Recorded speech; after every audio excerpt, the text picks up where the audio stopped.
Nakakainis na. Ang mahal na naman ng gasolina. Pero wag na tayo mangonsume. Dahil lahat ng problema may solusyon. Andito ang Yonsland e-bike. Real talk tayo mga ka-riders ha. Diba kahit mabili natin yung pinakagusto nating motorsiklo, pero in reality, nahihirapan tayo sa maintenance at lalo na sa gasolina. So isa po itong solusyon sa ating problema, ang e-bike. Pero hindi tayo dito sa NWOW. Pero okay din yan, di ba? Nakapag-vlog na tayo. Ito, lalo ito 4-wheeler nila na NWOW. Dito po tayo sa katabi nilang bagong bukas na e-bike. Ayan, ang dami ho nilang bagong mga model. Pero yung nakita ko sa loob, ito, bagong labas lang nila. Ayan, nakikita nyo yung nag-hazard doon sa loob. Oh. Kaya lapitan natin.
Mga ka-riders, ipinapakilala ko po sa inyo ang bagong labas ng Yonsland na e-bike. Ito pong Garo RZ500. Hindi ho siya 500cc ha. Model name lang po talaga siya. Ayan. Pero sa itsura niya, hindi na rin siya papahuli pagdating sa technology, sa design, sa kanyang dimension. Bago natin alamin yung kanyang specs, ito po sa kanyang gulong. Okay, meron po itong sukat na 3x10. Ayan, 10 inches po yung size ng kanyang mag wheels, yung kanyang diameter. And then maganda ho rito, tubeless na siya. Ayan, di ba? Wala na tayong po problemahing interior. And then sa kanya naman pong braking system, dito po sa front brake, meron po siyang single disc, single piston caliper, and then naka-telescopic fork po ang kanyang front suspension na may rubber boot. And then ang ganda po talaga ng kanyang front fender, di ba? Mahaba na siya, and then malapad. Okay, bali dalawang kulay po ang available dito sa Garo RZ500. Ito pong kulay gray at meron din po siyang kulay yellow. And then pagdating po sa kanyang logo, sa emblem, very futuristic po ang dating. Kung di ako nagkakamali, meron din po itong LED lamp sa loob, or parang ito yung ating DRL sa ating mga scooter. Okay, dito naman po sa rear, parang meron na rin siyang CVT, di ba? Pero design lang po yan, or cover, plastic po yan. And then meron po siyang twin shock absorber dito sa rear suspension. And then ito maganda, disc brake na rin po sa kanyang rear at naka single piston caliper pa, di ba? And then yung kanya naman pong tire dito sa rear ay same lang din po ng sukat sa front. Ayan, 3x10. And then wag niyo na pong itanong kung saan gawa ang kanyang gulong. Ayan, obviously made in China po. And then ang ganda po ng kanyang taillight, stoplight at turning signals. Very futuristic po talaga ang forma. Ayan, naka-vertical po yung kanyang mga turning signals. And then dito po yung kanyang stoplight, taillight. At dito naman po sa kanyang plate holder, meron pa ring extra lamp ayun sa ilalim. LED rin po yan. And then ang lapad po ng kanyang rear fender. At meron pang dalawang reflector sa magkabila. Another safety features, meron po siyang reflector dito sa ilalim ng rear fender. And then yung grab bar naman po niya, made of alloy. And then may kasamang rubber na rin po. And then ito maganda, meron tayong backrest. May sandalan yung ating angkas para pag halimbawang bigla tayong aarangkada, hindi mauhulog yung ating angkas, di ba? Sasaluhin siya o sasanggahin siya nito. And then malambot rin po yung kanyang foam. Then dito naman po sa kanyang na upuan, ang ganda po ng kanyang seat cover, di ba? Ang pulido po ng pagkakagawa ng upholstery. Ayan, dito sa gitna, hindi tayo dadaos-dos kasi ayan, meron siyang mga kantong-kato rito, mga foam, di ba? Then malambot po yung kanyang foam. Yung tapas po, tama lang, hindi masyadong malalim. Mamaya alamin natin yung kanyang seat height at ground clearance, mukhang mababa lang po ito. And then yung kanyang stitches, yan, kulay black, pulido naman po dito. One tone lang siya, ayan, matte black ang kulay. Then ayan, kanyang brand. Bahala na kayong bumasa. Bago natin po i-check yung kanyang Poly Digital na instrument panel, unahin ko lang po yung packet. Ang lalim mo niya, oh. Tapos meron po siyang charging port. Hindi na siya papahuli talaga. Ayan. Yun lang, walang cover pero okay lang yan. At ito pong kanyang utility hook. Bali na i-adjust siya. Ayan, pwedeng itago. And then pag kailangan natin, ayan, pipindutin lang natin yan. And then sa ignition, ayan, disusi pa rin naman po siya. Pero mamaya alamin natin, parang may remote pa rin po siya yan, oh, yung kanyang remote control. And then extra susi, and then yung kanyang ignition. And then hindi na natin kailangan maglagay ng mating dito po sa kanyang floorboard. At magaspang na po siya. Dito ho sa ilalim ng upuan na andito yung ating charging. Ayan, pag tayo mag-charge. Ayan lang. Okay, nandito po si Sir Denzel. Shoutout sa iyo, sir. Good morning. Good morning po. Si ma'am, ano nga name ni ma'am? Sherlyn. Oh, si Sherlyn. Good morning, ma'am. I-demo po sa atin ni Sir Denzel yung instrument panel nitong Garrow. Ayan. Ayan, pagbukas. O, di ba? Yun munang lining na blue. Talagang napaka-premium niya. Bali, ito po yung kanyang hazard. Okay, dito sa hazard. Ayan po, hazard niya po. Nakatingnan nga natin. Ayan. And then, sige sir, saan bang sunod nating switch? Next, ito po yung kanyang ano. Okay, pagbubuksan po yung DRL, sige. Ayan, ito po yon, yung kulay white. And then, sige sir, i-headlight nga natin. May high beam low beam yan sir. Ayan, ayan po ang high beam low beam. Tingnan sir, okay, then, balik tayo dito sir sa. Bali, ito po yung kanyang speed selector. Pag umaandar po tayo. So, dalawa ang speed selector niya. Pipindutin lang po natin yan. Bali, ito po yung number 1. Pag kinilik po natin itong kulay orange na button, magnala number 2 po siya, mas tataas yung takbo niya. Okay. Then, pag isa pa pong pindot, number 3. Parang ito yung kanyang gear, ano? Apo. Parang cambio po. Cambio, okay. Tapos ito po yung kanyang signal light, Okay. left. Tapos signal light sa right. Then, busina po. Okay. Okay, malakas din naman po ang busina niya. Sige nga sir, isa pa ho busina. Ayos. Meron din po tayo tinatawag na keyless. Ayun, pag halimbawang di-remote ang gagamitin natin. Click lang po natin ang dalawa tong lightning. Go-open na po siya. Mag-open na siya automatic.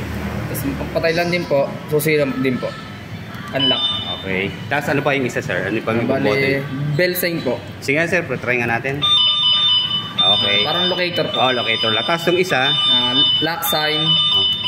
Lock sign po pang set po ng alarm. Sige nga, alarm nga tayo. Testingin natin. Pag nauga po siya, meron na. Kaya hindi. Mag-alarm na po siya. Okay. So pag aalisin natin ang alarm. Ayan, mag-alarm. Okay. Pag ginagalaw, ano?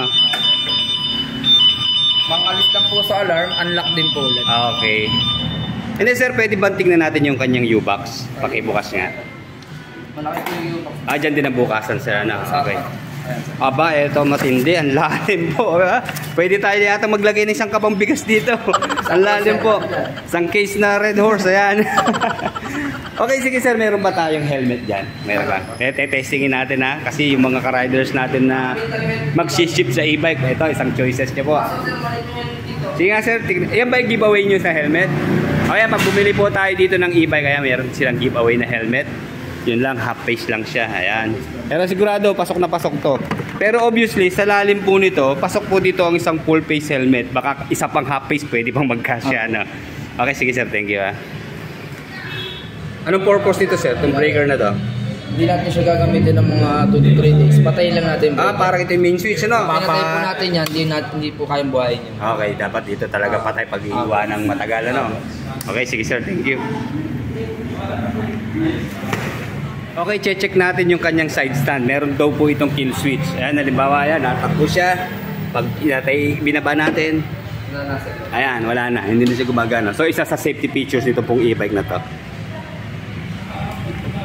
Okay, dito po naka-install yung kanyang battery dito sa ating floorboard. Merong siyang capacity na 70 volts at 20 amperes.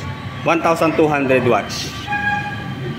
And then para ma-full charge po ang ating battery, i-charge po siya natin ng 6 to 8 hours.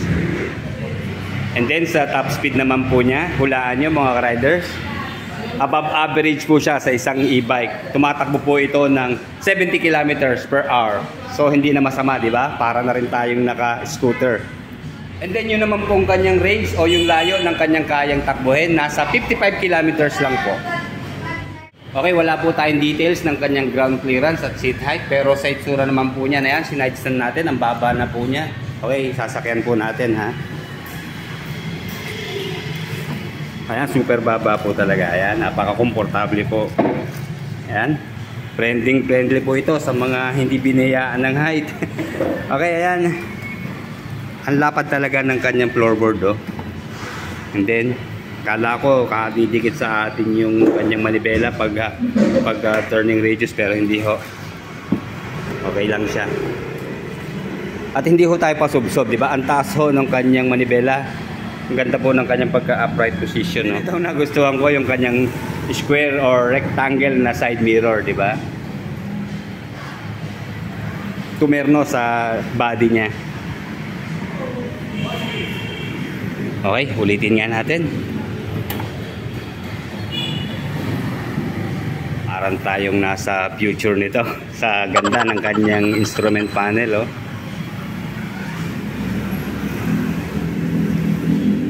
Okay, check natin yung kanyang rear suspension. Ayan, dahil siya ay twin shock absorber na, matatag naman po ang kanyang suspension or yung kanyang shock. And then test natin yung kanyang front brake na naka-disc. Ayun, ang lakas po ng kapit. Ganda ho sa kanya, talagang yung brand niya, ayan, sa brake master niya nakalagay na rin. Okay, sa rear, okay, mas malakas po ang preno sa rear.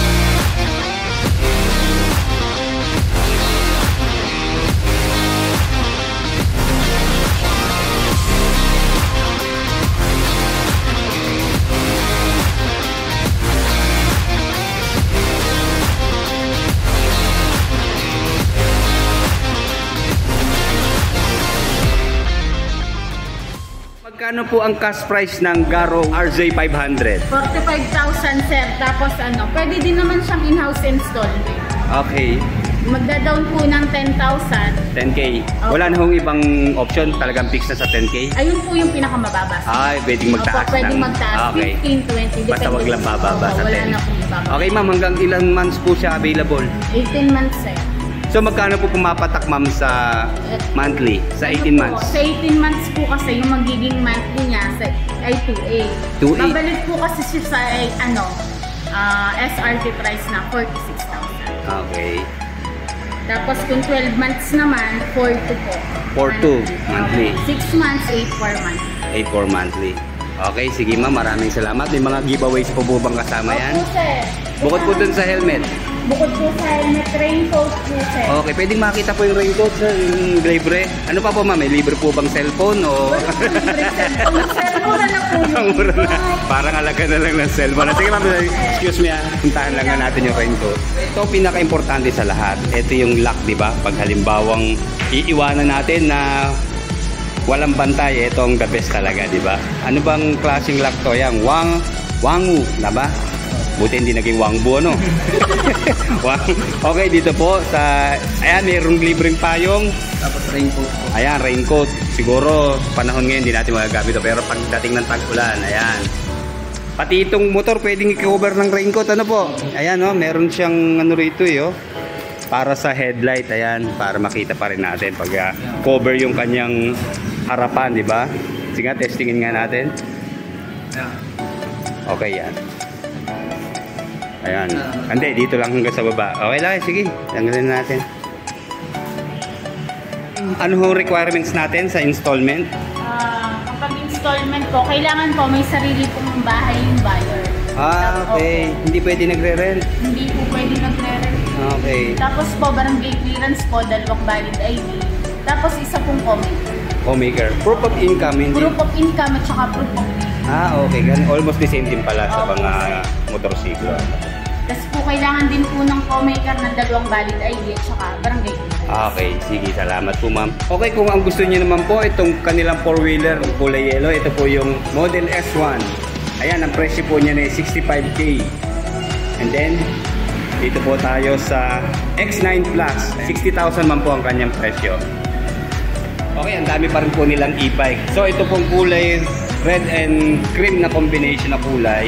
Ito po yung TKWM. Ito yung cheese white red na ang halaga po niya na 36,000. And then ito po katabi niya, TKML na kulay white. 36,000 din po siya. And then ito pa yung mga maliliit nila na e-bike. Dito po itong pure black. Ito po yung S8 black. 25K lang po yan. And then katabi po niya itong H4 blue at H4 white. Pareho pong 24K ang kanilang presyo. And then ito naman po nasa right side natin. Kung 3-wheeler po ang hanap nyo, ito yung kanilang Model X2. 47K naman po ang kanyang price. Ito may ibang kulay, pero hindi, magkaiba sila ng model. Yan.